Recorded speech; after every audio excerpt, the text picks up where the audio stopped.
नमस्कार। Higher mathematics की इस वीडियो लेक्चर्स में मैं आपका स्वागत करती हूं। आपने अपने पिछले लेक्चर्स में क्या किया था? Finite definitions vector space, definitions of a vector space की डेफिनेशंस के बारे में बात की थी और आज के लेक्चर्स में हम बात करेंगे उसके कुछ क्वेश्चंस के ऊपर बात करेंगे, जिससे आपको समझ आए कि फाइनाइट डेफिनेशंस वेक्टर स्पेस और definitions of a vector space कैसे आप निकालते हैं और उनका बेसिस क्या होता है। और जैसे कि मैं बोलती हूँ, मेरे द्वारा पढ़ाया गया आपको अच्छा लगता हो तो वीडियो को नीचे जाकर लाइक और शेयर करना ना भूलिए, और अगर अभी तक आपने चैनल को सब्सक्राइब नहीं किया तो प्लीज़ कर दीजिए, जिससे हमें भी मोटिवेशंस मिलता रहे और आपके लिए अच्छे से अच्छी वीडियो लेकर आए। आइए स्टार्ट कर लेते हैं आज का लेक्चर्स। क्या है आपका आज का लेक्चर्स?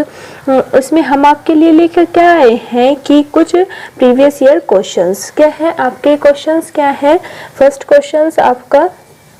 देखिए, show that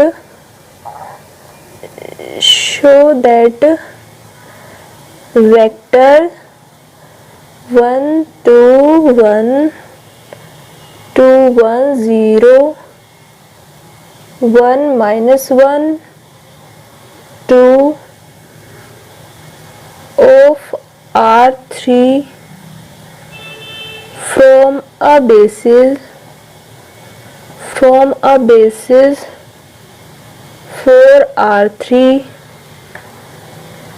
also express these standard basis as linear combinations of these vectors. Now this is the equation student. यहाँ पर हमें क्या लिखना है? Show that vector 1 2 1 2 1 0 1 -1 2 of R3 for a basis of R3 also express these standard basis as a linear combinations of these vectors.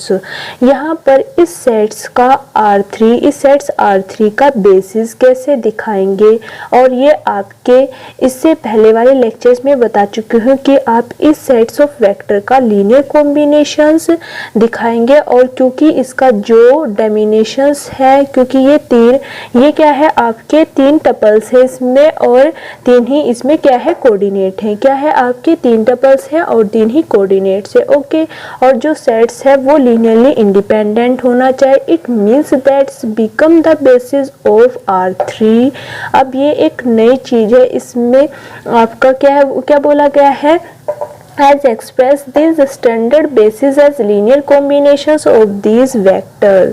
क्या मतलब कि इसमें आपका क्या है, इसका स्टैंडर्ड बेसिस होता है। किसका? इसकी क्या होगी स्टैंडर्ड बेसिस? आपके पास में क्या दी हुई है, यानी कि स्टैंडर्ड बेसिस हमारे पास में क्या होगी, यानी कि R2 का क्या हो जाएगा, 1 0 0 लेंगे और 0 1 हम स्टैंडर्ड बेसिस निकालेंगे। इसके क्या निकालेंगे? आपके पास में क्या है, ये R3 का स्टैंडर्ड बेसिस क्या होगा? R3 का स्टैंडर्ड बेसिस ये हो जाएगा आपके 1 0 0 0 1।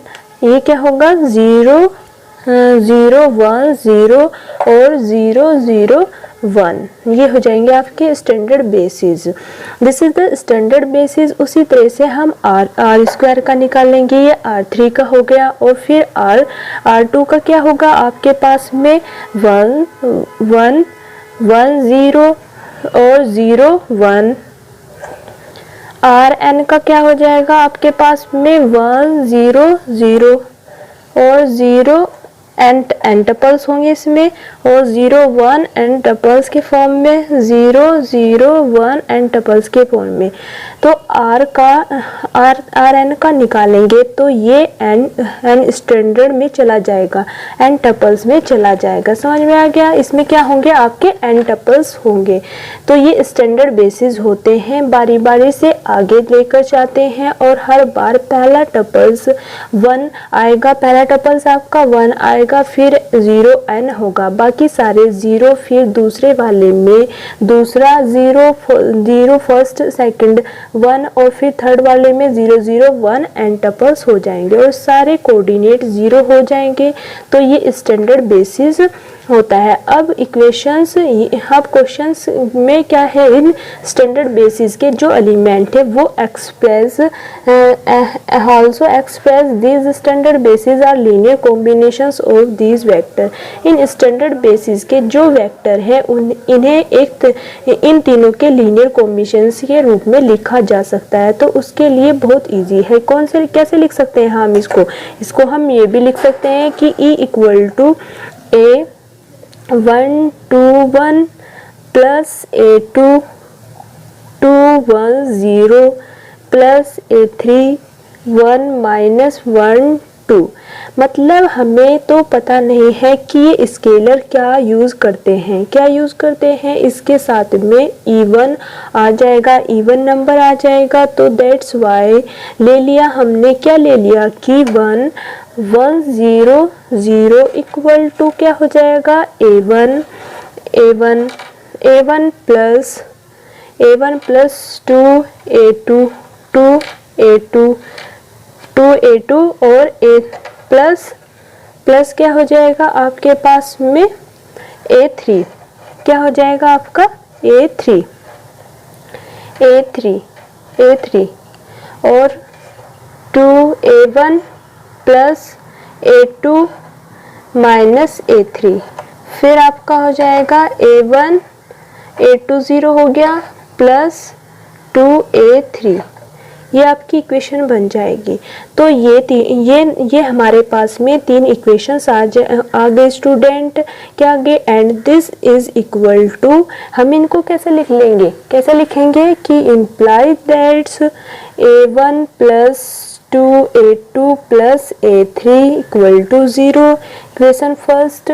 सेकंड क्या आ गया आपके पास में 2A1 plus A2 minus A3 equal to 0। Third आपकी कैसे आ जाएगी A1 plus 2A3 equal to 0। तो आपके पास में ये क्या गई, 3 इक्वेशंस आ गई। तो अगर इन तीनों इक्वेशंस को सोल्व कर दें तो हमारे पास में क्या आ जाएगी, हमारे पास में A1 इक्वल टू A1 की वैल्यू निकालनी है, हमें A2 की वैल्यू निकालनी है और A3 की वैल्यू निकालनी है। ये वैल्यू क्या होगी, value E1 equal to A1 1 2 1 plus A2 2 1 1 plus A3 minus 1 1, और निकालने के बाद इनकी वैल्यू A1 A2 A3 की वैल्यू निकालने के बाद इसमें सब्स्टिट्यूट कर देंगे तो आ जाएगा, क्या आ जाएगा, E1 की स्टैंडर्ड बेसिस का पहला एलिमेंट था। तो हम इन्हें गिवन एक्टर्स के लीनियर कॉम्बिनेशंस के रूप में क्या करते हैं, व्यक्त करते हैं। फिर यही काम हम लोग दूसरे तथा तीसरे स्टैंडर्ड बेसिस के लिए करते हैं। पहले तो हमने लिया इसके लिए किया, अब हम करेंगे इसके लिए भी करेंगे अलग अलग और इसके लिए भी करेंगे। इन तीनों स्टैंडर्ड बेसिस के लिए अलग अलग काम करेंगे और लीनियर कॉम्बिनेशंस के रूप में व्यक्त किया जाएगा। मतलब कि ये तीनों वेक्टर्स भी R3 के वेक्टर को जनरेट करते हैं, यानी कि ये तीनों वेक्टर्स भी क्या कर रहे हैं, R3 के वेक्टर को जनरेट कर रहे हैं।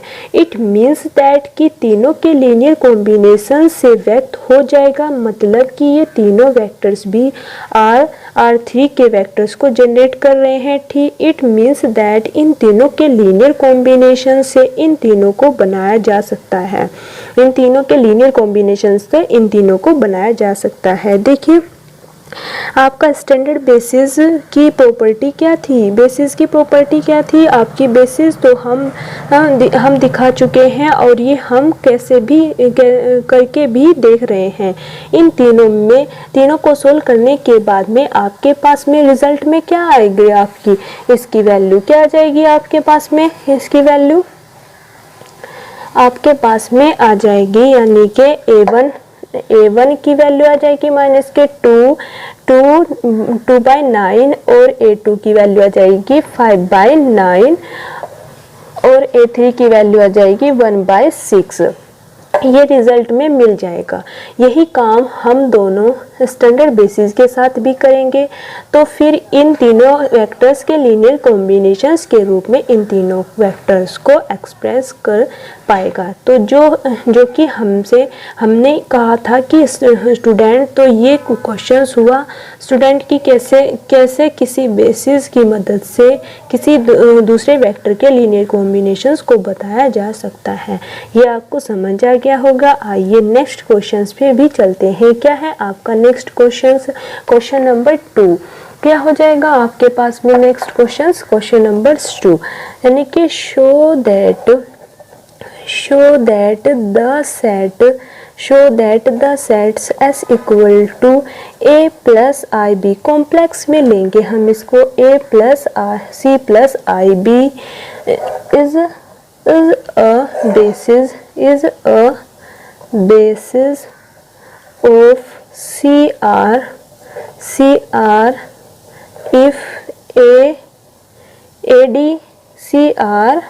AD minus BC not equal to 0।